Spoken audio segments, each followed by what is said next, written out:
all. Today in Wednesday Wisdom Webinar, we are once again here presenting you another opportunity with Bombay Management Association, and we are going to collaborate with ICF, International Coaching Federation, Mumbai Chapter, for benefit of all the members of Bombay Management Association.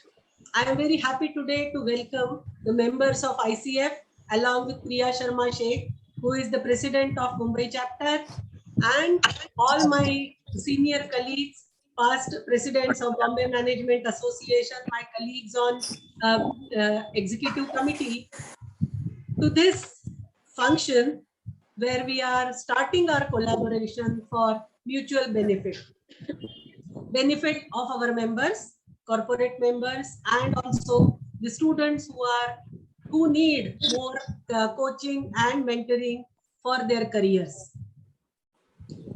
Above mentoring, there is coaching which is more personalized, more achieving the goals of life, and how do you approach the life, and someone will help you in doing that.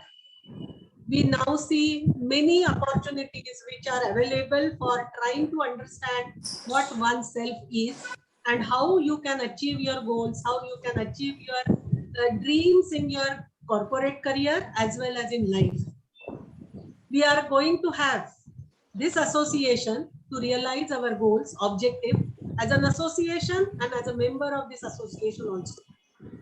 I am very happy to welcome you all to this particular event today, where we are going to collaborate and we are going to take support from Priya Sharma Sheikh and her team for our this objective. I am also happy that Shripad Ranade, who is our EC member and a life member, was instrumental in making this association and making this opportunity for Bombay Management Association. And I have another good news to share to you, that our past president, Shri Singhania, is becoming vice president of Indian Merchants Chamber. So we would like to congratulate him, and I would like that every one of us, we send him our best wishes for his tenure at IMC, and I will request Lakshmi to share a screen where we are in fact congratulating Shri Ananta Singhania for becoming the Vice President of Indian Merchants Chamber, and we are proud of you, sir. All the best. We feel proud that you had been the former President of Bombay Management Association, and next year you will also be President of Indian Merchants Chamber, and look forward to your guidance and collaboration with IMC through your leadership. So thank you so much, and the congratulations from all of us at Bombay Management Association, past presidents, members, educational members, and the student members who are wishing you a very good evening at IMC. Thank you, Lakshmi.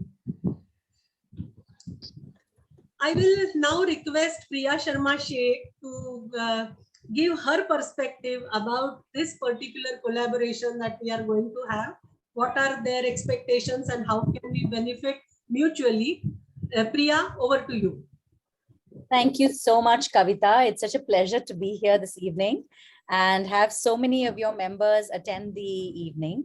The International Coaching Federation is a global organization. Shripad and Shagurika and Afshin are there along with me representing the chapter. And I also see another gentleman called Adhir Mathur, who's from our chapter.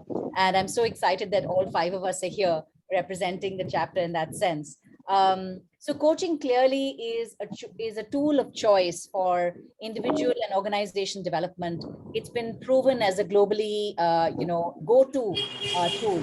The reason it's successful and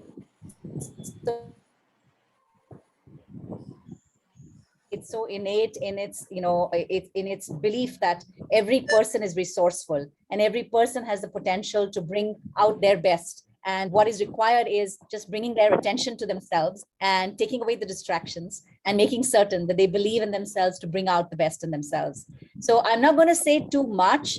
Saraswati, I didn't see her here. Yeah, I see her. Saras, your video is off. Yay. How are you? The lady, she's the lady of the moment, actually, in today's show.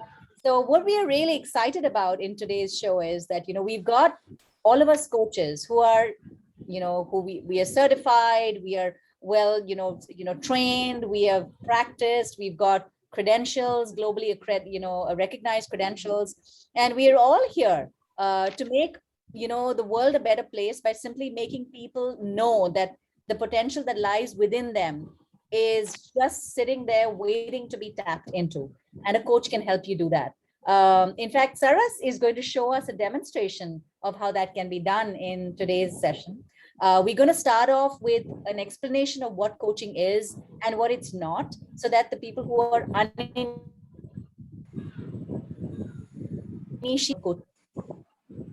exactly. In India, per se, there's a lot of misconception of what coaching is. Usually you say coaching as in coaching classes, or this subject coaching or that subject coaching. In fact, a lot of people would make fun of me. What subject are you teaching, Priya?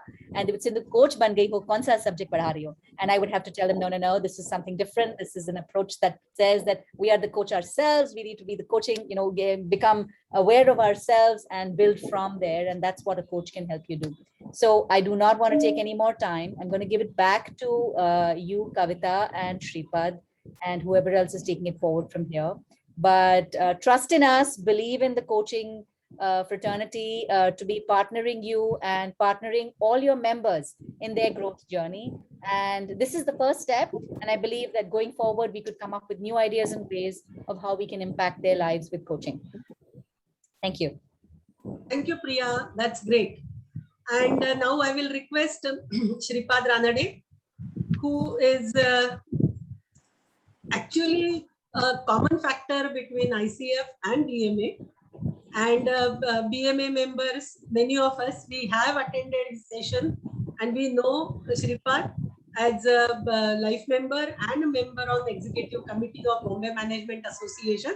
I will request him to give his presentation about demystifying the coaching. So over to you, Shripad.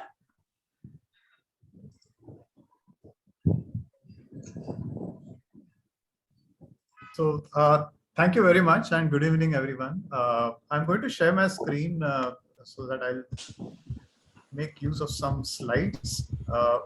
But meanwhile, thank you for this opportunity. We at ICF, as Priya already said, are quite excited by the opportunity to have a collaboration, because we have webinars all the time, right? It's different to have a one-off webinar versus have a collaboration and actually have a plan of how we are going to take things forward. So I believe my slide is visible now. If one of you can just confirm. Yeah. Yes. So I will go ahead in that case. What we are going to do is just demystify. We are not going to give you a whole presentation on coaching, but our intent is to, as Priya and Kavita ji both said, we just want to make sure that we all have a good idea of what coaching is, so that we can fully experience and fully benefit from the live demonstration of coaching that is going to follow my talk. And a good place to start is to start where we are, right? So this year, in fact, right from March last year, has been a year where everything has changed for all of us. And therefore, it has been a year of reimagination. It has been a year where even if you're a large company, you are being asked to have a startup mindset. If you are not doing it till now, you have been asked to put people at the core in an organization. And then there's of course that WhatsApp joke which says that it is not the CEO or the chief digital officer, but it is COVID which has made sure that there is digital transformation in the company. So all this is happening, and whether we are customers or whether we are selling, we know that the customer journey has changed. So at the corporate level, we are seeing that everything is changing, and therefore it has been a year or more of reimagination. But even if you are not running a company or being part of one, even if in your personal life or as a student or as a professor, what you're seeing is that there is a new need to act with urgency, to act with agility, to suddenly pivot and do something else. So life has not been easy for any of us. And what that therefore implies is that we have had to relook at what our relationship with change is, because most of us just tolerate change, right? We don't really thrive in change. But how would life be if we were to thrive in change, if we were to transform our equation with change? And if we were to do that, then we would be able to, really pivot and then maximize our own personal or personal or professional potential. The challenge is that when you try to thrive in change and when you are wanting to maximize your potential, sometimes you need a bit of help. And that help can come in many forms. And one of the forms in which you can get help is to get a coach. Now, at this stage, there are several people who may say, look, I don't think I need a coach. Maybe someone else does. So here's a perspective from someone who knows a lot about coaching. And this is, of course, Eric Smith. He was the CEO of Google for more than a decade. And he says, everybody needs a coach. So I'm just going to now click on what he's doing. I think I have a, just a minute, I need to reshare. I made an error when sharing.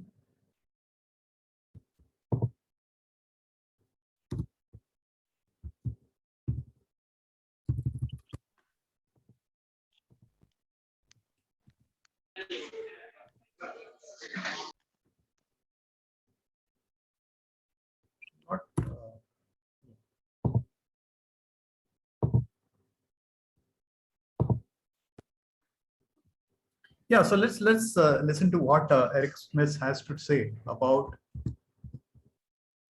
coaching. Over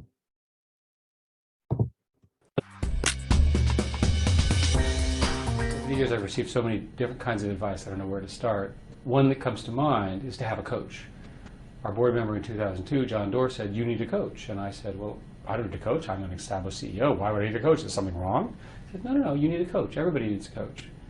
So Bill Campbell became my coach and has served Google very well. Every famous athlete, every famous performer has somebody who's a coach. Somebody who can watch what they're doing and say, is that what you really meant? Did you really do that? They can give them perspective. The one thing people are never good at is seeing themselves as others see them. Coach really, really helps. Okay, so that's quite a resounding vote in favor of coaching. But let's go back to where it all started, because since we're speaking about coaching, it makes sense to understand where it has all started from. And as you can see in the top left of this picture, you see what is a coach, right? You see something which in Europe at some part of, in fact, there was a village with that name. So this is something which is taking you from point A to point B. Of course, you could walk from point A to point B, but if you took a horse carriage or a coach, then you could go there safer, easier, you wouldn't lose your way and so on. So that's where the word comes from. And then on the bottom left, you see this kind old lady sitting with two students. And of course, this is a modern picture, but this is a, those of us who are in academics know this, that this is what is called tutoring, which was something which was not invented this century. It's been around for 3 or 4 centuries. And essentially, this lady is not asking these two students to learn something new in this conversation. What she's saying is, where are you this week? And where do you want to be next week? And what's coming in the way? And so from here, what we are picking up from tutoring is that you don't always need to be told what to do, or you don't always need to be taught new information, but there is a place for someone who asks you a bit of questions, and that also moves you along. And then fast forward to the middle of the last century, around 1950, there was a psychotherapist called Carl Rogers. He and others came up with this idea that it's not only the tools of how a therapist or a counselor works with a client, but it also depends upon what is the nature of the therapeutic alliance between the two. And you really need to focus completely on where the client is and enter their world, enter their shoes. And then that got, of course, also generalized not only into therapy, but also outside, whether it is coaching, whether it is medicine, that if you are able to see the world from the point of view of the client, then you're going to help the client far better. And then you see a tennis ball there, and that's there because halfway through from the 1950s to the end of the century, which is around 1974, there was this tennis coach called Timothy Galway, and he wrote this beautiful book called The Inner Game of Tennis. What this book said is that before you win or lose on the tennis court, you win or lose between your ears. What he said was that if you are really great at playing tennis and so is the other person, what's the difference really between the two? The difference is not what you do with the tennis racket. The difference is what you do in the gray matter. And therefore, he said there's always two parts of the mind. One is the part which says I can do it, and the other which says I can't. And you have to win it there before you can win it on the tennis court.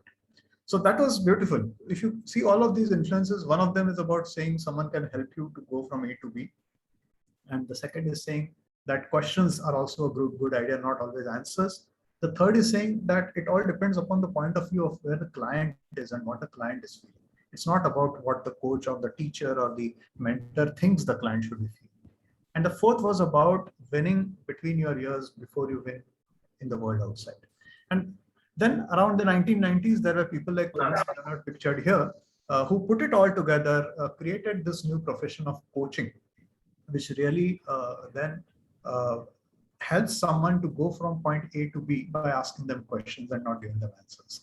And therefore, counting from then, 25 years, the ICF, in fact, celebrated 25 years last year. That's why you see that special logo there. And like any good corporate, we changed our logo just after that, which is the logo you see on the bottom left. So that's how the journey of coaching has been globally. And therefore, what the ICF has done is it has changed an amateur idea into a profession. And what do we mean by professional coaching? Of course, you can coach as an amateur. We have coaching moments and teaching moments between any of us at any point of time in life. But what's professional coaching? It's professional coaching. It has four essential elements. One is it's partnering. The coach and the client both believe the other to be an equal partner in the conversation. Unlike some other help, the coach does not believe that they know better or they are superior in any way, which is fundamentally different from almost any type of helping. The second is that it's a thought-provoking and creative process, which means it is the client doing a lot of work, not just being told what to do. It's not spoon-feeding. The third is that this is a process which, of course, it's goal-oriented. It's not just a friendly chat, but it's inspiring. It's not something that bogs down the client into, oh my God, I can't do this. Right? It inspires the client. And what does all of this do together? It maximizes the personal and professional potential. Now, these are big words. What do they mean? Essentially, for many people, maximizing their personal potential would be about having success in their relationships, about leading a happy and healthy life. And professional potential could be about workplace success, about productivity, about reaching the top, any of these things. But essentially, you define what it is that is your potential and how you want to maximize it. All of it, of course, comes together in a simple definition. I put it, in fact, I had explored this very definition into 4 parts. Partnering with clients in a thought-provoking and creative process that inspires them to maximize their personal and professional potential. And when we put it this way, it's also important for us to, as I alluded earlier, be clear about when it is coaching and when it is not. Because there are various ways in which one person can help another, but not all of them are coaching. So as you see there, there are 5 professions mentioned, and only one of them, which is coaching, is really about partnering, about asking questions, which makes the person think, gets them in touch with their values and beliefs, and so on. Another is counseling. Counseling is more about healing pain, looking at the past, looking at the rear view mirror, and making you okay from not okay. That's counseling. Mentoring, which is often confused with coaching as the ICF defines it, is really about saying, look, I have some certain life experience or career experience. And in a specific area, if you want to develop your life or your career in a specific direction, then I know better because I've already done it. Look, these are my footsteps. It might be a great idea for you to walk in my footsteps. That's mentoring. So fundamentally different from coaching in the sense that it is more telling than asking. And training, of course, as all of us know, is when the person helping is quite sure what is it that the other person needs to imbibe in terms of knowledge, in terms of skills. So there is a very specific set curriculum which has been created. And if you go through that successfully, then you reach certain learning objectives. So that's training. Last but not the least, we also included here consulting, because sometimes people do both coaching and consulting. For example, whether it is Saraswati here, who's our master coach for today, or whether it is me or some of the other ICF coaches here, we might be doing both coaching and consulting, but we are very aware that it's not coaching when we are doing consulting. When we are doing consulting or advisory, what we are doing is we are looking at an organization and we are saying, look, this is the best practice. I know it, please take it up. Or we are saying, I didn't know till yesterday, but you paid me some good money for it. So I went out and I checked what the best practice is. Now I know it. And that's consulting. So that's purely telling. While coaching at the other end of the spectrum is just asking the right questions. So if I have been able to give you some sense of how coaching is different from the rest, I believe that this will help you when you are listening to the demonstration of coaching later on today. But as we are at this stage, you know, any helping intervention is only as good as the problems it solves, right? So what are the questions really that we are grappling with? If we are leaders, then these are the quintessential questions that we have. The first two are perennial. What can our organization do today for tomorrow? How do we gear up for tomorrow's needs while delivering today's promise? That's always been a question, right? But in the last 20, 25 years, we are saying that the nature of leadership has changed. So how do I drive performance? How do I drive sustainable growth? So there are new questions. If you run a business, if you own a business, you are asking these new questions to yourself. And in the last 2 years, more than ever before, we are saying, how do we manage our well-being in these times? Now, good news is that coaching is quite flexible as a tool, and it can actually help you with all of these. And the reason for that is that coaching is open-ended. It just creates a space for the mind to flow, and you yourself discover the light bulb moments or the ideas that will take you forward. And if you really look at what wellness is really about realizing your potential and coping with the normal stresses of life and still being productive, still feeling fruitful. So essentially, when you look back at the definition of coaching, wellness really is embedded there. And because I was speaking a little bit about leadership in the last 2 or 3 slides, I'm sure that some of our people here who may still be pursuing some academics, who may be students or who are young professionals, they may have a bit of a question saying, is it for me? The good news is that coaching is effective at every level of the spectrum. So whether you're top management or whether you're a high pot or in middle management, or whether you're an individual contributor or a student, now is a good time to get coached. And why is that? The reason for that is that coaching is not only about the big questions. I mentioned some of the big questions, but it's also about behavioral shifts. And I'm sure when you look at these, some of you will recognize these, right? In fact, the guy on the left, we are saying that he's doing things a certain way. He makes rules, organizes, instructs, he delegates, he enforces. And then we have the lady on the right, and we are describing that she does things in a different way. And both of them may be in a similar role. So what I'm going to invite you to is that if you could start putting in the chat box what you think are some of the behaviors which you have, and they could be at the workplace or they could be, even in personal life. And how do you want to change those behaviors? What are the changes you want to bring about in your own behaviors? So if you do that, you can put that in the chat box. For example, you may say that, I tend to dictate, but instead of dictating, I want to facilitate. So you can start putting that in the chat box. I and my colleague Sagarika Kantharia, who is also on the call today, who's part of the ICF Mumbai Chapter, she and I will together see what you have written there after just a couple of slides. So start putting it there. Now, if you take an example from here, for example, there is a plate here on the left which says avoid risks, and on the right there is a plate which says risk taker. Now, suppose you are hiring a coach for yourself or for someone else in the organization, and you want that person to avoid, to start taking risks. How does that actually happen through coaching? It happens through a transformation which is across levels. So suppose you are a marketing head, or the person being coached is a marketing head, right? And the results that the organization requires are greater market share.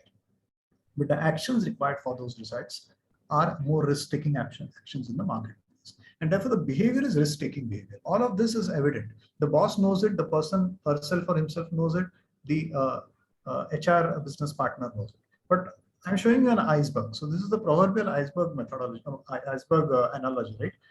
A lot of it happens below the water. What happens below the water? The risk-taking behavior may not be happening because there may be a feeling of fear, but that feeling is below the water. So there may be a feeling of fear of failure. And what could be the thought below it? The thought could be that if I were to fail, bad things will happen to me. And what is a belief? The belief is that I should never take any risk which may cause some damage or may cause people to laugh at me. I should never set myself up for any failure or humiliation. And that belief could come in turn from an even deeper place, which is a value. And that value is a value of self-respect, where self-respect is so important for me that I will not put that at risk. And below that, for all of us, there are some primal needs that we have. In this case, there could be a need to be liked. But the paradox is this. One person may say, I want to be liked and I want to have my self-respect. And one way of doing that is to be great at my job, and hence I'll take risk. But another person, as I described earlier, when I was going down into the water, may say that for the very same reason, self-respect, I will take no risks. And that is where the coach and client work together, and they understand what are the beliefs and how are they working for us, and how can we change what we think, what we feel, and what we do. So when I say this, what I'm implying is that coaching is a continuum. You could do it just for skills. You could get better communication skills by getting a coach to see how you're communicating. As Eric Smith says, most of us are very bad at knowing how others see us. Right? So that can help. But it could be for the performance of a person. It could be for the performance of an entire team. Or you could develop as a person. And sometimes, though not always, someone will come back after getting coached and say, look, I have transformed as a person. My life has transformed. So coaching can happen in different ways. And all of you have been, I think, putting some comments. I can see that on the chat box. And so I'm going to turn to my colleague Sagarika, and we are going to look at what you are saying you could get coached from. Sagarika, where are we? Yeah, I'm here. Do we have some comments about what people think so far? No, not yet. Not yet. Okay. So what we did was we said that maybe people will have comments and maybe they will not. And therefore we said that we will have some homework of our own to do. And therefore we have put down something which we thought would be very typical coaching scenarios. And here are they. There is one comment which has come, Yes. Shripad, from Kiran.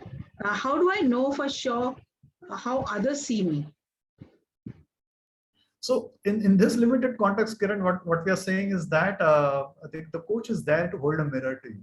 The coach is there to help you to look out and become aware of how others have been seeing you. They may have been providing you feedback, or there may be telltale signs, or you could use psychometrics, or the coach along with you could also do some sort of 360 degrees analysis. So there are various tools by which we could do this. But the idea is that the coach, without fear or favor, in a safe, confidential space, is able to tell you how you're sounding when you say something.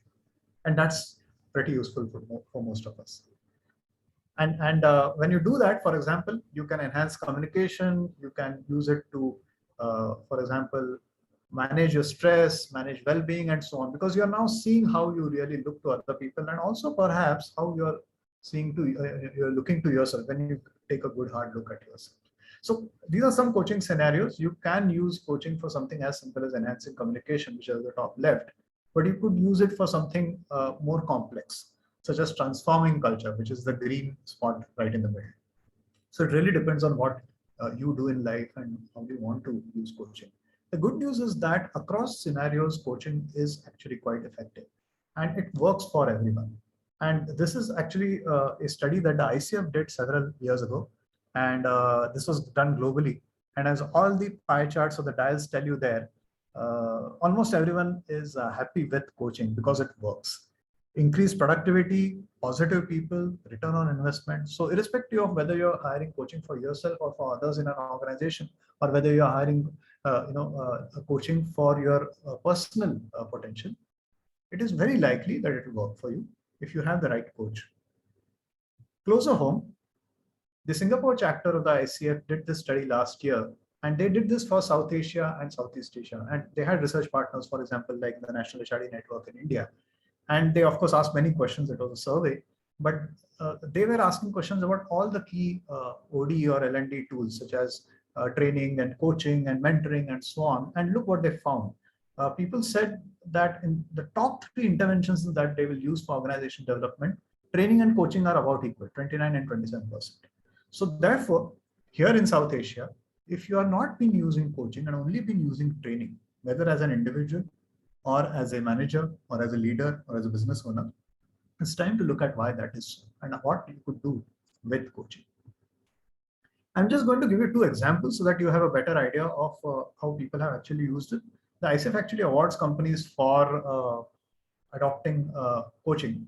And this is an example, the first of the 2 that I'm sharing, from GlaxoSmithKline. What they did was they decided that they will make coaching available at all levels. And after a lot of people had got coaching, they found some really good impact, including this thing that a senior VP said, which is there in the bubble on the right. Coaching has transformed my life. It helped me get clear about how I could fulfill my potential. I wish I had found it earlier. That's often something that people say about coaching. And the second example is the JK organization, which many of you are aware of, Delhi-based. And they have been very kind as to open up what their challenges were. They said that they had a generation gap between the leaders and the next level, which is not uncommon in India. We all know that, right?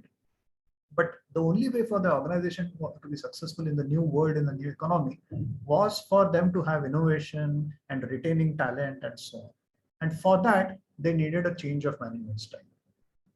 And what they did was through coaching, they had a situation where the management style changed from top down to collaborative. Employees started showing more initiative, they felt more belonging, attrition reduced, and so on. So these are clear examples of how it makes sense to get coached. And I've been speaking about the professional approach to coaching and about the ICF, right? So just in passing to mention what we mean by that, the International Coaching Federation actually regulates professional coaching in two ways. And it's like a college and a university. So each of the coaches who are on the call today, we all completed some sort of coach training from a coach training school. And there was a rigorous approval process for that coach training school itself by the ICF. But after that, we applied for a credential. And so Saraswati here is an MCC, a Master Certified Coach. So you can be an MCC or a PCC or an ACC. And to get any of those credentials, you still have a process from the ICF itself. So it's a bit like passing your college exam, but still having to make sure that the standards of the university don't trip you. So therefore, by doing both of these things, what the ICF has done is that it has established a standard so that anywhere in the world, if somebody tells you they're an ICF credentialed coach, you know that you're speaking to a fully trained coach who's held to standards. And what does that mean? How does that work? That works because there are so many of us, in the sense that is the largest global member network of professional coaches. You'll notice there the numbers, though there are 34,000 ICF credential holders globally, there are only about 1,000 in India, which means two things. One is it's not that easy to become an ICF credential coach, but the second is also that India needs more coaches. And of course, we are organized by chapters, and in India, we have 6, of which, of course, we are the Mumbai Chapter, which is today collaborating with the Bombay Management Association. And within that, every year we celebrate what is called International Coaching Week. So we celebrated that recently, and we all had events around that. And so I'm going to close by just sharing with you something that Arun Prabhat Shankar, who's the Managing Director of Capita, had to say about how he used coaching as a senior professional. So let's hear him, and then we will be on to the next section of today's event.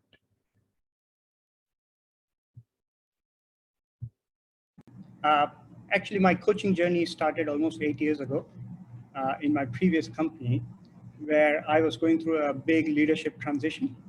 I got promoted into a global role, and overnight, my role changed from that being focused on India to about 7 or 8 different countries, from 1,000 people to about 6,000 plus employees across multiple cultures. I was replacing someone who had been in that business for 16 years and had deep relationships. And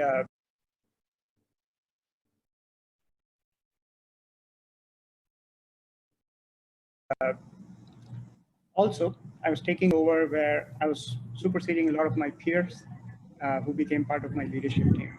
So really the challenge in front of me was, and I got, at that time, someone suggested, why don't you take on a coach, because it'll help you with the transition. I didn't really know much about coaching, but I got an executive coach to help me with that. Long story short, I went through personal coaching. I understood what coaching was. It opened my horizon to a world of possibilities and potential. I used that to apply that to team coaching for my own team to help them transition through getting me as a supervisor, right? Coaching is a superpower that every leader and every organization must invest in and have in their repertoire of toolset. It has been personally extremely transformational for me as an individual. I went from being a micromanager to someone who can, scale up and down. I went from someone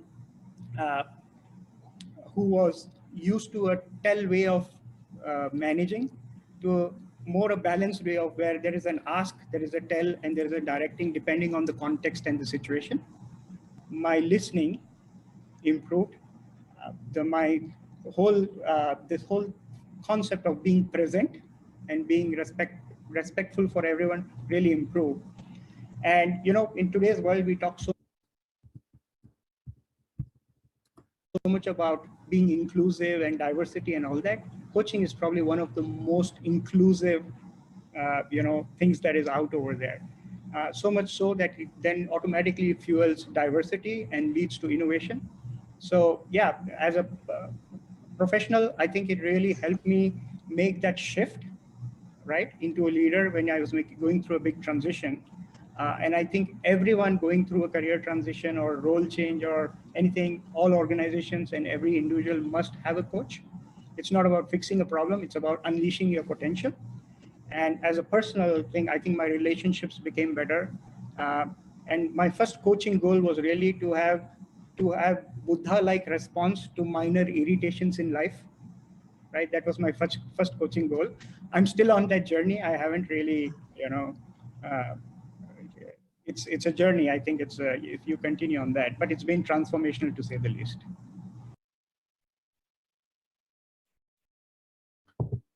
Great. So we are at the end of this section, and what we are going to do next is really we are going to start the live demo of coaching.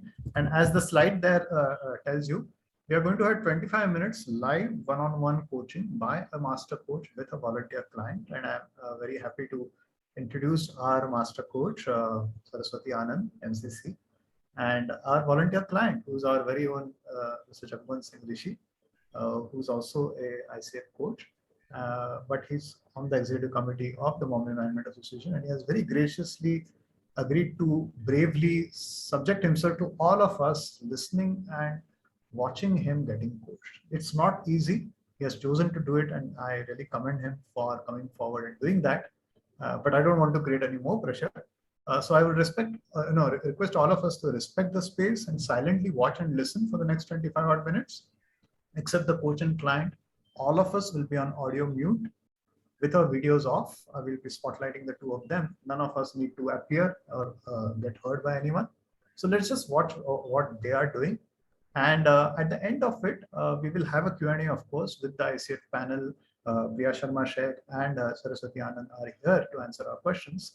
And of course, at that time, we can unmute and show ourselves. But for the next 25 minutes, I would request all of you to therefore respect that space. Before we start that, and as they get ready, because as the two of them get ready, let me also take an additional minute to make an announcement. As Dr. Lagate said right at the start, this is not a one-off event. This is a collaboration. And therefore, what we have already decided is about a month from now, on the 10th of September, we are organizing what is called coaching tasters. So that what we'll do is that selected clients, this is BMA members who apply, selected clients out of that will go into Zoom breakout rooms that day, and they will have an actual one-to-one coaching, unrecorded, confidential, actual session by an ICF credential coach. So we'll be floating that registration, and we will be shortlisting a few people who will get coached, and we will be organizing an adequate number of coaches accordingly. But following that, we will have a common debrief and a Q&A, which can be with a larger number of us, right? So you can register for that, and there will be options there for you to choose whether you want to get coached or you want to join later and just watch what is happening. So that will open soon. But even as I was blabbering about this, I'm sure that our coach and our client are ready. I invite you to start thinking about how coaching can help you or your organization today. And we will start the coaching demo starting in a few moments. Thank you very much. I'm going off my audio and video. I would request all of you to also do that. And we'll leave the feed open for Shripad and Priya. Thank you. A big thank you to both of you. And we can, the rest of us can come onto camera if you would like to now. And thank you everyone for your cooperation. I'm sure it was wonderful. to actually experience what happens between a coach and a client. And I'm sure that you have found this far more instructional and far richer than the bunch of slides that I threw at you earlier, because there's no way you can just understand coaching by somebody telling you what it is. It's always a great idea for all of us to actually immerse ourselves into coaching. And that is what we said earlier, that we will be organizing for an immersive experience about a month from now. So in the time that we have left, I'm going to request Kavita ji that we can have questions from the audience and from the BMA members, and our panel, which is Ms. Priya Sharma Sheikh and Ms. Saraswati Anand, they will take those questions. There are some other coaches here as well, but primarily the two of them will be taking those questions. We'll make use of the fact that they are both here. So over to you, Kavita. Thank you. It was really very engrossing to listen to the conversation between Saraswati and Rishiji, and I'm sure every one of us had a similar kind of questions and experience when they were speaking. And to mention here, I think Rishiji has its status today, which is very interesting. स्वयं को ढूंढे, बाकी सब Google पर है. So basically, I think it is same. He himself came out with the plan and how he is going to achieve his target and goal and objective for next two things. So I think very interesting. I will request the members, those who have questions can raise their hands or type it in the chat box. We will request your turn, and that time you can ask. In the meantime, I think Rishiji wants to say something. Yeah. With your permission, ma'am, I'd like to say something. I like to state that although I am a ICF coach or Marshall Goldsmith coach, but it is always good to have a coach. I have 3 coaches of mine. I mean, let me not go into details. There is a book and there's a film called Even Eagles Did a Push. So if Eagles, if the presidents of the countries require a coach, why don't we require a coach? And many times we are living in our own paradigm, as I was living in my own paradigm before this session. Thank you, Saraswati ji, for unmasking me and helping me find my pathway accordingly. So even if we are coaches, we always have own coaches, because we are after all human beings.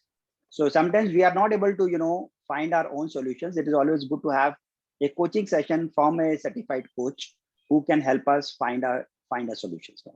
Rather than a mentoring for the solution, it is always good to get a solution from somebody else. Not get a help for finding our own solution. So that's what I basically want to do. And thank you very much for reminding me for the status, ma'am. Yeah, I have a question before we take up the questions in the chat box. In fact, Shripad had said that it will be for cultural transformations also. So as I understand, coaching is very personal, coaching is very individualistic. How do we extend this concept to the organization? Does it mean that it will be a group kind of coaching going on, or is it what we call in research as action research kind of thing that we are going to do for creating the change in the culture and organization? Would Shripad or Priya want to answer this, or how do we go? Saraswati, you are the expert on systems. We wouldn't want to say something. Please go ahead. Yeah. Thank you so much. Thank you.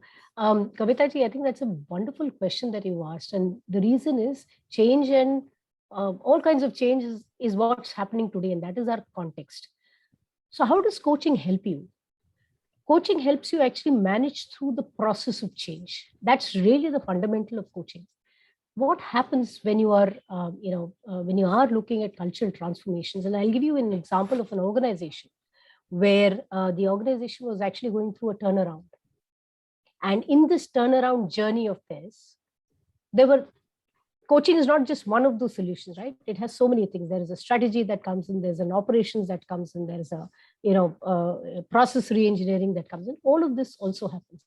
Coaching helps you either individually or in a group or as a team to actually manage through the process of change. So I worked with leadership teams to help them through this process of change, worked with individuals through the process of change, and also using a methodology of group coaching to help larger groups to actually help them navigate the change. So that's a short answer to your question. From a systemic perspective, sorry, somebody wanted to say something? Okay. From a systemic perspective. No, please carry on. Thank you. So from a systemic perspective, coaching helps you to look at the entity as a whole rather than individuals. So you can look at the entire team. So in a cultural change process, the leadership team becomes very critical. And therefore, how do you look at the team itself as an entity and to coach the team through that change? That's what happens. Yeah, thank you, Saraswati. Another question that is popping up in our chat box is our member Rashmi Sharma. How appropriate is it for a coach to show his or her emotions as facial expression is what she's asking. We are all yours. Okay, I'll be happy to go on that one. So Rashmi, absolutely. We are there, like we said, partnering. And what Shripad used as an analogy, that a coach is like holds a mirror to the client, right? So when a client is talking about something and he or she is experiencing a certain emotion, you do express as, an acknowledgement, and you necessarily don't, get flowed in with that emotion, but you definitely know and notice, and you say it to them that I'm seeing this particular experience that you're having right now. Just like the way Saraswati spoke to Rishi and said to him, hey, I saw the way you used, the word emphasis on plan and the way you moved back. These are the expressions. And as you noticed, even while she was talking, she was acknowledging him when he said he's planning to do the second book. And as you can see, the expressions are so important because they buy in, or they engage. There's a sense of connectivity that happens. And that's critical, because if the client or the coachee is not feeling connected, the coach can't help him or her move forward. So absolutely, you have to be very much part of the whole thing with your mind, body, soul, including the expressions. Great. So you need to be with them. Is that empathy that is working there? Yes, it is empathy. And what is empathy? If I were to ask you, Kavita, in your mind, what is empathy? Being in sync with the emotions of other person. Yeah, seeing life from their lens, right? Being able to see what are they looking at their paradigm, because however much you and I are, we are women, we are probably similar ages, and we probably in this, in leadership positions, we've all been through so many experiences. We've been mothers and all of that, but your paradigm is so different from what mine is. Your life is different from what mine is. So until I'm not able to see the life from your lens, how will I know? How will I be able to see it? And how will I be able to see, oh, this is what Kavita is thinking. This is the experience she's going through. And that's why you notice Saraswati was asking again and again, what does this mean for you? What does success mean for you? What does it look like for you? And what did Rishi say? Success looks that, I'm holding the book in my hand. The first book I held, it was an emotional experience. And that's something I want to do. I want to have a discipline of how to do it. So being able to understand what does success mean to Rishi is what empathy is. To understand what Rishi, does it mean from in his eyes? What is stopping him? What's coming in his way? How can he be held accountable? And what could come in his way while he's saying he's being accountable? So he said, no, I'll send you a text. And what did she say? She says, yeah, if that helps you, go for it. Send me a text and I'll be happy to acknowledge it. So being able to understand what works for your client is what the coaching journey is all about with the client. In any experience with a very tough kind of coachee, where the coachee is not willing to come up in open, or he is very pessimistic in thinking, are there such kind of experiences that you get? Absolutely. It takes all kinds to make this world, right? And, you know, Kavita, life is filled with so many situations that we go through, that each one of us has the reasons for what we are being like, what we are doing in our lives, etc. So if a coachee is going through an engagement with you, say, suppose they've come through a corporate engagement, it's not something of their will, their management said, hey, we're getting all the, the top management people or a certain level of people to get into a coaching engagement. They're like not sure what this is all in for. Like you said, they could be negative, they could be pessimistic, they could be not really in there, fully. So I think at that point, you need to find out from the coachee that, what's making you feel this way, and, how could it be better? And if they're not being open to still be, willing to see what coaching could do for them, or, how could this work for them, then I think it's fine. You should let the coachee decide that that's the way they want it to be. Because we can't, as a coach, we can't say, no, Kavita, you must do this. This is the way it has to be done. That's what our mothers do, and that's what our friends and our sisters and our husbands and partners do, right? Ki nahi, aise hi karna hai. But that's what coaching is all about. Ki jai, Kavita ji, aapko pata hai ki aapki life mein kya ho raha hai. What exactly you're going through, why you make decisions like the way you do, why do you make certain choices, what holds you back, what are the beliefs you have? You know best, more than anybody else. Even your closest being, your closest partner in your life does not know, right? What's in between these two, play this in this distance. So winning there is your choice. But if you choose that you don't want to, I can't help you, but then you need maybe some other kind of help. Maybe you need to see a therapist. Maybe you need to see somebody who can counsel you, maybe, going through something that you're processing. But as a coach, we are there to help people who are healthy individuals who want to move forward in their lives. People who are wanting to see that, yeah, there is a possibility, but I'm not able to move forward. Just like Rishi was here in our client today. He's clearly somebody who has a goal. He wants to move forward. He knows what he needs to do, but he's still not doing it. And now today he brought that to the session. And I'm hoping and crossing my fingers, Rishi, that you will actually see that book that during the next few months. And we will see another bestseller out there. And we'll say that, yeah, you know what, we were, in the session and he was talking about this. This will be our claim to fame. Right? Great. Absolutely. Yeah, thank you. I'll be presenting in the next chapter of meeting of yours. But yeah. I will request our honorary treasurer, Dr. Kiran Yadav, to unmute himself.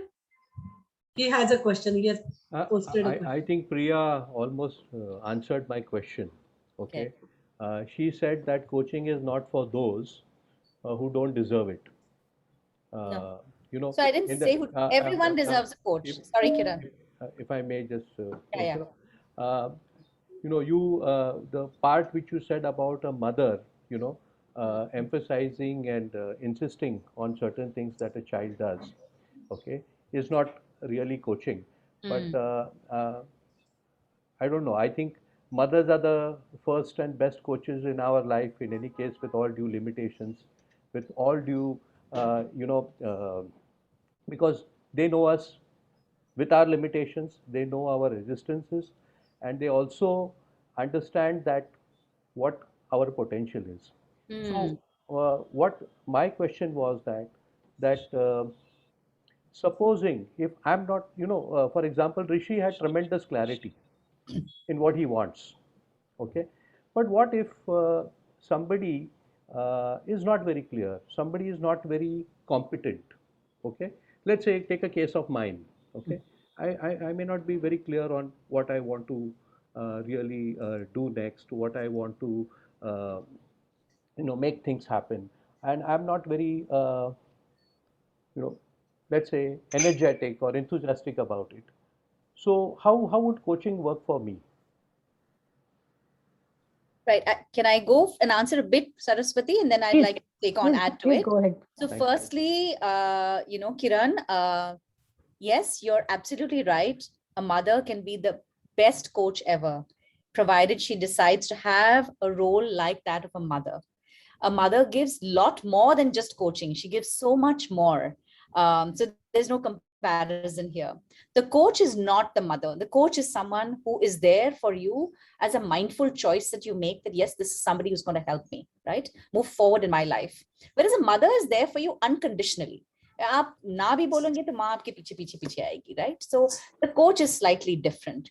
Firstly, I also want to clarify one more thing, that it's not that everyone doesn't deserve. Everyone, I believe, deserves a coach. Coaching should be available for everybody. I'm a big one for, making coaching as available and as accessible to everybody. There are so many people who are making choices that could be so much better, make their lives so much better, but they're not making choices that are as mindful. Coming back to this, that, when you said that, how can I help somebody who's not able to have the clarity that, like you said, in your case, Kiran, well, that's what a coach does.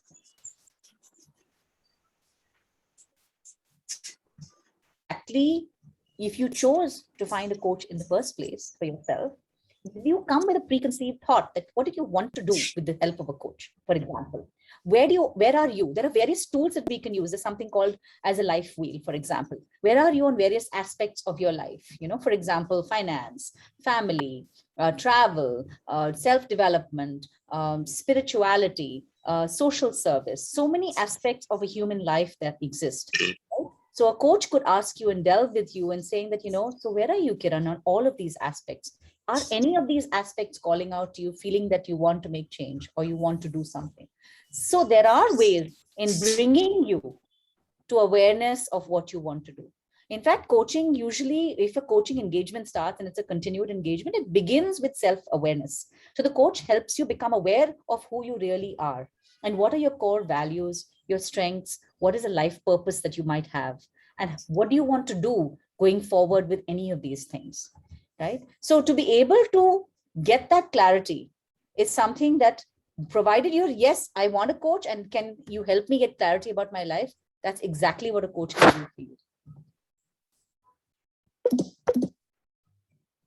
Kiran? Right, thanks. I mean, I'm going to back to where Shripad said that the best thing that a coach can do is hold a mirror in your face. Yes. In terms of, but yes, I mean, my thought process was that if I'm uninitiated, now, you say that everyone needs and deserves a coach. Mm-hmm. And also you say that a coach is available only when you're ready. Mm-hmm. So how do these things come into play? Because in my life I may never be ready, but I deserve and need one. Right. So that's what the International Coaching Federation is trying to do with sessions like this, Kiran. Our intention is to make people aware that this is an opportunity for a developmental tool for you to make life go from good to great, to move forward on some in some form in some part of your life, to make a transition that you've been meaning to, but you're unable to begin something new, to plan something, to envision something. So whatever that be is something that we are trying to initiate people. In fact, Shripad's idea to bring ICF Mumbai to BMA was this, that, can we take it to as many, business leaders and, business entrepreneurs who are able to, see life in a different, shade with the help of coaching and go from, like good to great, etc. So the initiation comes from education, really, right? So that's our intention as the International Coaching Federation. And that's what we do as coaches. We are trying very hard globally, locally, and through one-on-one conversations like this, where we do, coaching engagements, samples or dipsticks, like, a sample coaching session, like the one we did with Rishi this evening. And we're planning to do in the future as well, like Shripad's mentioned. So you're welcome to absolutely join, see what it looks like for you, and see how this could help you going forward. Saraswati, would you like to add to this? Actually, Priya, you've covered it very beautifully. I think there's only one line that I did want to leave with. When the moment, so in this conversation, there was a lot of clarity. So people can come with clarity, people may not come with clarity. That's fine. People feel the need, or people don't feel the need. Where will it work? It will work when people feel the need. And in organizations, I've noticed that sometimes it could become a tick in the box and they want people to be coached. In those situations, there have been times when you realize it's an organization requirement, not a personal need. So as a coach, it is then the coach's, responsibility also to turn around and say, hey, maybe this is not the right moment, and maybe I'm not the right coach for you, which I've done in the past. So if the person is ready, well and good. If the person's not ready, that's also fine. Yeah.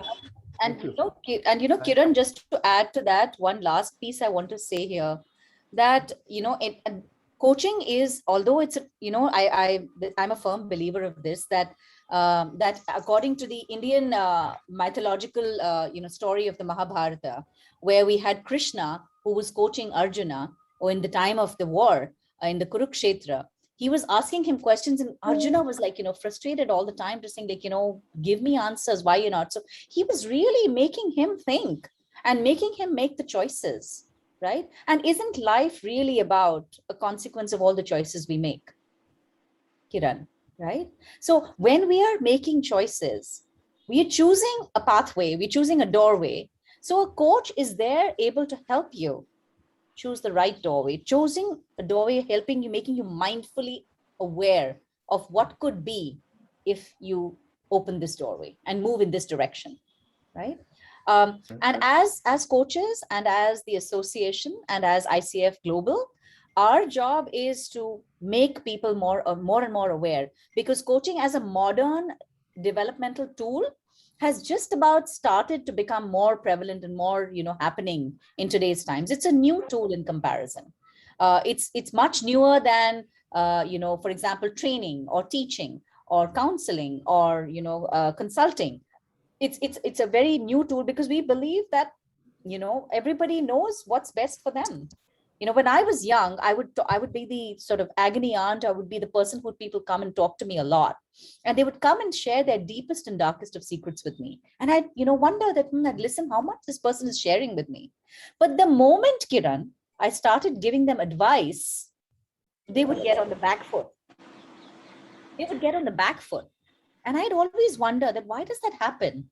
And it's only when I became a coach that I realized that it's the reason it happens is because nobody knows their life better than them themselves. And who am I to give them advice, right? I'm there to show them the mirror. Hey, you did this, but you said that.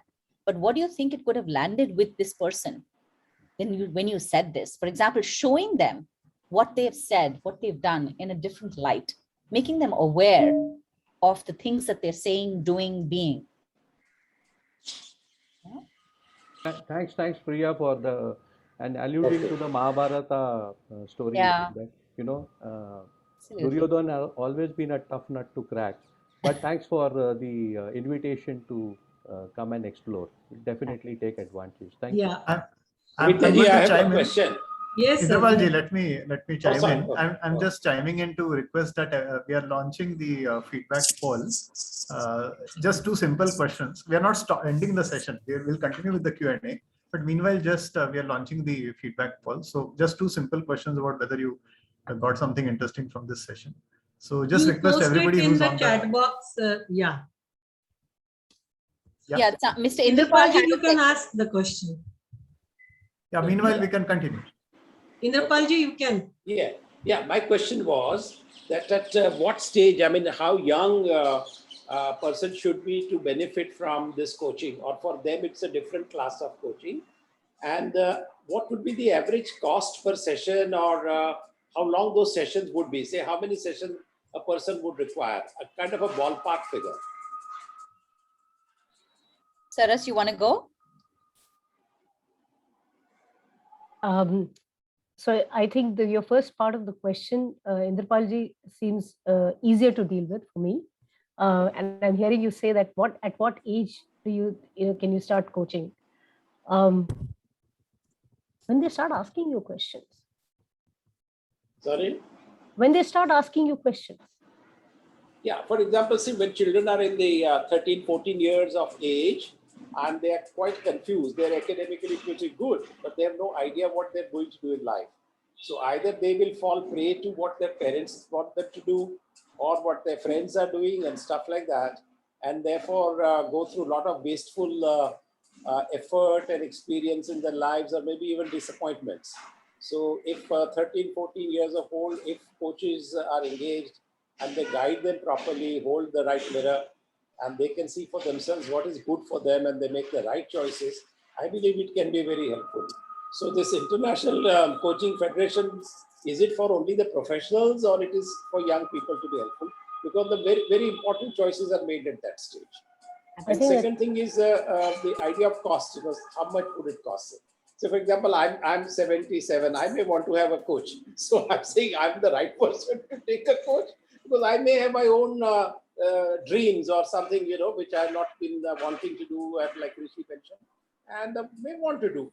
So is there any ideal thing in between or nothing of the sort? So my response to that is, the minute human beings start asking questions, they are ready to be coached. Okay. Is my answer to that. And you're absolutely right. You said, at a certain age when children are, discovering themselves, that's a wonderful age to be coached as well. And if people are, more wiser, and they're also ready to be, if they want to be coached, absolutely, do get yourself a coach. So I think it's absolutely okay to have a coach at any point in time. Like Priya said earlier, I think it's really understanding what coaching does. And coaching really does is help you discover yourself. Nobody tells you what to do, but only through looking internally within yourself to discover yourself. So absolutely, yes, there is any age coaching can be applied. I think your second part of the question, the market is quite wide. So that is a wide answer to that question, and I will leave it at that. And the one other thing I want to make a comment that, my personal belief is that a lot of training is waste, in the sense, because it is not augmented. I may sit through a session, but what I will do with it and how will I do with it, when I will do with it, I may not know. So I think anyone who is in the HR field, if they want to get more from the training dollar or rupee, then they got to allocate certain percentage of that budget for coaching. And I think the effectiveness of training can be enhanced. Otherwise, the training will, I don't know what is the forgetting curve these days. Earlier, it used to be 15 days or 7 days or 10 days or something. Now, in the shortened time span era, it could be just 3 days or 2 days. So why people are not depending on this? I mean, any insight you got, or you have any example where people have said that, no, if we do training, it will be backed by coaching, at least to those people who want or who are the critical people in an organization. Yeah, in fact, I'll go with that, Saraswati, if for a moment. Training, in fact, is something that, so coaching, the coaching profession does not deny the necessity or the use of any of the other professions or the other forms of development. We're not for a moment saying that training is not required, but what coaching does is very rightly said, Mr. Inderpal, that when you sit in that classroom or in that hotel room and you're there for that workshop, or you're there from your home in that webinar, how much of that are you actually applying back? I remember when I was in MBA school, there's a student who was, always the topper. And I had always asked her, yaar, tere marks itne achhe kaise aa jate hain? So she says, Priya, what I do? I make certain that jab main ghar jati hu na, main phir se ek baar there's some disturbance if the host can just mute the others. Yeah. So she would always say, main ghar jati hu, I would, I make certain that I practice. And one more day, I make certain after about a week or so, again, I practice. So really speaking, it's about visiting the learning again. And the coach basically helps you reiterate what has been learned in the workshop, and how are you applying that in your life, in your work life. So the coach is not training you again, but it's saying that, all right, so what did you learn, Mr. Inderpal, yesterday in the webinar with BMA? You learned about coaching. So what about coaching is valuable for you, you think? How can it really help you? So reminding you or reiterating the thoughts that could perhaps help you in your life ahead is what a coach would do. And making certain that the takeaways that you got from the training, how are you implementing them in your work life so that you're actually able to move forward and add value to your life and to your organization that you're working for? Can I add a case study, Priya? Yeah, absolutely, Rishi. With the permission of yes. you and Kavita ji. Sir, I like to say that for an organization, we had for the senior level people, we had assessment center, and in the development center, we normally have intervention like training and other things. Instead of training, we gave them the coaches, and it was a very welcome move by all the participants because they were all high pots. So normally it depends upon the HR of the company how they give the coaches also. If I suddenly get a news that okay, such and such person is your coach and you attended, my psyche will be that, oh, something is wrong with me. But if we follow a particular pattern, for example, we did a assessment center, and in the development center point of view, instead of training, we gave them a coach, and which went for a journey of about 3 to 4 months, and that gave us wonderful results with respect to our identified goals like increasing performance or reducing attrition or preparing for the future. So that is one thing, of course. Second is that many of those leaders, they continued to have their arrangement with the other coaches rather than the same coach kind of thing. So that definitely helped the coming year. Is there any stigma attached to being coached? I mean, no, it all depends, sir. It all depends upon how. No, because I'm saying that typically you don't hear any engagement of coaches in an organization when the training is done. A lot of training is done. So I believe. Sorry, my speculation is that there could be stigma attached in the sense that this guy, his performance is poor and management is helping him out getting a coach. It's like coaching class kind of a thing. And they may miss out the whole point, what we discussed today. So what have you found in your experience? I mean, why managers and the HR departments are not promoting coaching when it is so effective? Right. Saras, you're putting your hand up. I just wanted to share because something that you said is so insightful, because the time that I started coaching to now, I'm seeing huge change. The change that I'm seeing is earlier, you're exactly right. There was a stigma attached to coaching. There was an HR leader of an organization who came to one of our, ICF programs and actually said they launched coaching as buddy system in their organization. And they were wondering, why is it that nobody's signing up for it? Those days, people did not sign up for it because coaching meant that there's something wrong, which needs to be fixed. And I think that's the perspective that coaching had those days. What I'm seeing as a shift is people are realizing coaching is not remedial. And that's what the ICF also says. Coaching is not remedial. Coaching helps you look at your own potential and unleash that. And therefore, it is a partnership. And what's happened in these days that I'm noticing is that there is far more awareness and understanding about coaching, and therefore organizations are reaching out for coaching.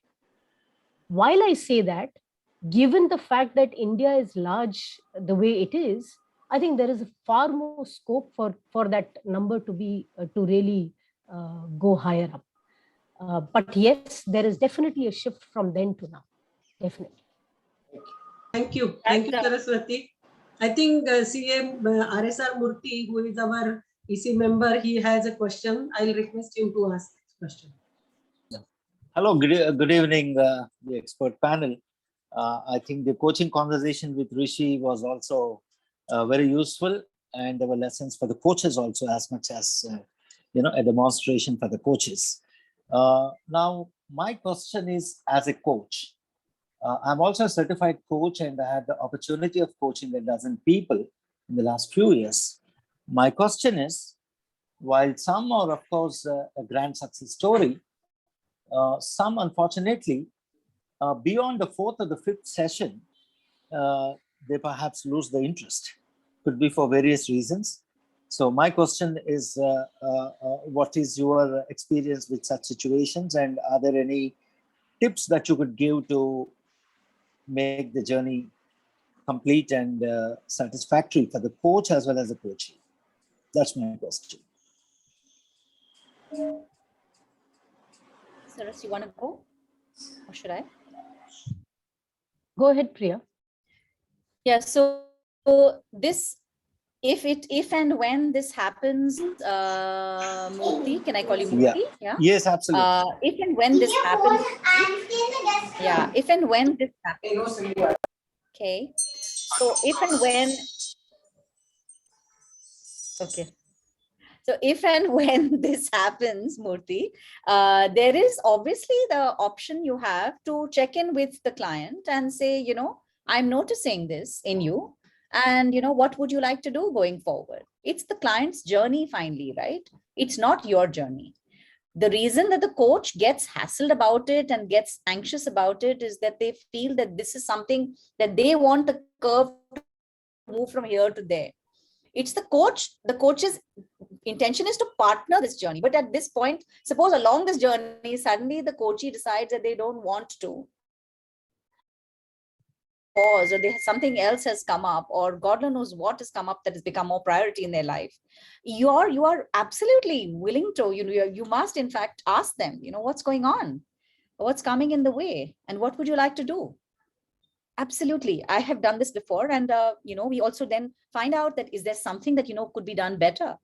Is there something that you're not liking in the coaching engagement? Be open to seeing what can be corrected, either in the coachee's way of dealing with it or in your own, you know. So because this is a partnering, and because that conversation happens, then there is an opportunity, if there is some gap that has come up, then to bridge that.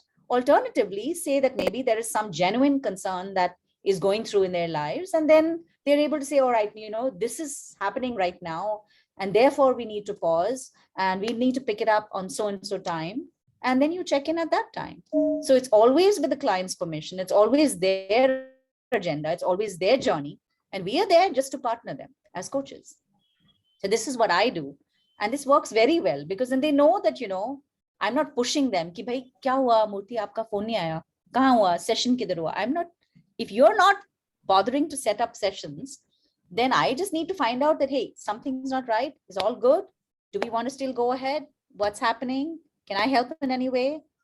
That's it. Finally, it's your call. It's your life. It's your journey. Absolutely. I appreciate it. Priya, if I can add to that, because I have a specific example to share here, and this is something that happened with me in my coaching practice within the last couple of months, RSR, that exactly as you said, after 5 sessions, my coachee was not setting up the call for the 6th. And I asked questions of the nature of what Priya asked, which is not why you're not setting up the session, but what's going on in your life, and how, you know, what part is coaching playing in your life right now, or is it at all? And after a couple of dodges, my client came back saying, you know, actually, I'm embarrassed that I'm making action plans at the end of coaching sessions, but I am not being accountable to myself, and I have not progressed on those plans. And therefore, I feel embarrassed to meet you. And that's a learning moment for me as a coach, saying that somewhere along the coaching, I have lost sight of the fact of where the client is, and I have not met the client where the client is. I have been on my own trips. That's a correction for me to understand where the client is and to understand the client's world.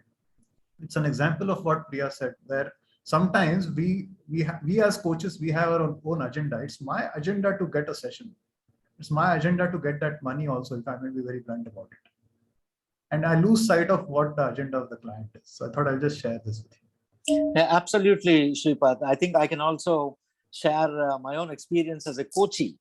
Some couple of years back, when I got coached by someone, by about the 5th or 6th session, I was actually reluctant to go into the next session, primarily because I thought I was not taking actions. So, and what my coach really said was that get into the session, whether you're taking actions or not. And of course, the conversation revolved around what are the learnings of not taking the action. And it was a game changer. I completed the journey and yeah, I achieved whatever goal it was. Thank you very much. I just wanted to get the insight of other experienced coaches like all of you. Thank you very much. Karun has, you're welcome, Murthy. Karun has his hand up for a long time. Yes, Karun, unmute yourself and switch on your video if you still have your question. Yeah, only audio is okay. Yeah, that's fine. Yeah. Thank you so much for the wonderful session. All of you in the session also was very good. Since I am also a BMA member, and you know that I am also a life coach with you all, and we worked very well. So there are, for the benefit of BMA people, I just, from your side, I'm only just giving some numbers which will help them in understanding that if the coachee commitment from 1 to 10 scale, if it is less than 9, we are not supposed to take coachee. That's number one. Number two, there is an individual coaching as a group coaching. So these are the questions which they ask. So group coaching could be a matter of a cultural issue like time management. If you train one person for time management, other people do not follow the time management, it's going to waste. Third thing is the clarity about that, Kiran, which she asked. Of course, even at the age of 60 years, we are not clear what we are going to do. So don't bother about it. The coach will help you in find out what is your life purpose in one way or other. And there was a question about the trainer. We have found, and there is that evidence that the efficiency of trainer increases by 70% if the trainer is a coach. So, and there was one more question which says, how much minimum time? So it takes minimum 6 to 9 months minimum. And as right now somebody said, Murthy said that it depends on the speed. If the coach is running fast, the coach will be happy to finish it in 6 months. He will not like to delay it. So that's what I thought. From your side, I will share it as a part of the coach in the form of numbers. Thank you so much, Priya. Karun. Great. Thank you, Karun. Thank you. Thank you. So any other questions, Kavita, from the audience? I think we have already overshoot by some 20 minutes. I know, but it was really interesting to learn and listen to all the questions and the comments also. So the counselors, the trainers, the coach, and many dimensions of personality development. I think everyone has place in life. Everyone has place in organization. What works best will depend upon the person who mindfully takes a decision. And the coach, the counselor, the psychologist, the trainers are helping us to bring out the best possible. And I'm sure with this session of demystifying coaching, our members have are going to get opportunity to take the help of coaches with the collaboration of ICF. And today we are starting this association. In this call, we had many experienced people, and we had students also who are doing their management programs. I'm sure we will get a good response. And as Shripad Ranade has said, that next month also we will have one of the sessions which will give the opportunities to the members for experiencing coaching in a secluded environment kind of thing, where we can have the breakout rooms and the others can watch and someone can get benefit. I think we will come back to all of you once again with the program. Look out for the program, this collaboration with ICF in the next month. This month today, on Friday, we have Dr. Surya Narayan Iyer, who will be talking about digital HR applications and implications. Friday fundamentals at 5 o'clock as usual. I thank all of you. I thank Priya, Sharma Sheikh, Saraswati, Shripad, Sagarika, Afshin, and Adir from ICF who had graced this occasion. Our past president, Shri Indrapalji, Ernest Fernandez sir, Chaya madam, And all my colleagues on EC, Kiran Yadav, Rajesh Ji, Vice President of Bombay Management Association, Jagmohan, and many others who have joined today. Have a nice time, nice evening, and hope to see you on Friday. And look out for this session along with ICF next month. You can register with us for the session, and we will come back to you with greater details about the session. Thank you very much for joining. And before we close, my best wishes to all of you on the occasion of 75th Independence Day and the time ahead. Thank you so much for joining, and we'll close here. Thank you very much. Have a great evening, everyone. Bye-bye.